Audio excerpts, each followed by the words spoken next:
বৈষম্য বিরোধী অন্তর্বর্তী সরকারের কাছে বাড়ি ভাড়া, উৎসব ভাতা এবং মেডিকেল ভাতা বাড়ানোর দাবির পর গত ৩০ আগস্ট অর্থ মন্ত্রণালয়ের অর্থ বিভাগ এমপিওভুক্ত শিক্ষক কর্মচারীদের বাড়ি ভাড়া ৫০০ টাকা বাড়িয়ে আদেশ জারি করে।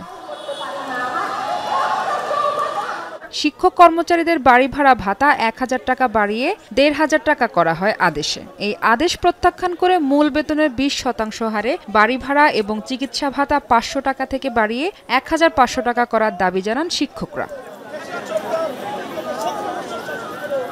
তবে সরকার ৫% বেশি বাড়ি ভাড়া আপাতত বাড়াতে চায় না। অন্যদিকে আন্দোলনকারী শিক্ষকরা বলছেন এবার তারা দাবি আদায় করে তবেই ফিরবেন। বিভিন্ন রাজনৈতিক দলের অনুরোধে যমুনা অভিমুখে যাওয়ার কর্মসূচি স্থগিত করলেও ঘোষণা অনুযায়ী শহীদ মিনারে আমরণ অনশন করছেন এমপিওভুক্ত শিক্ষকরা।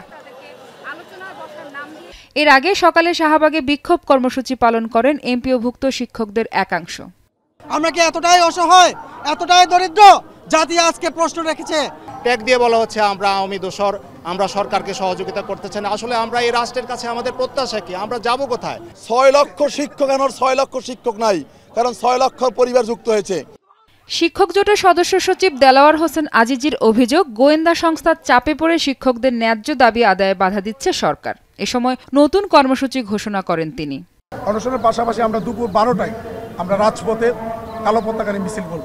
সরকার যদি রেসপন্স করে ওয়েল, যদি না করে হয়তো বা রবিবারে আমরা 12টার দিকে বড় রকমের আপনার একটা গ্যাদারিং করে আমাদের শিক্ষক, শিক্ষার্থী, অভিভাবক, আমাদের যারা ফ্যামিলি মেম্বার আছে সকলকে নিয়ে আমরা হয়তো বড় রকমের একটা মুভ করতে পারি যমুনার দিকে।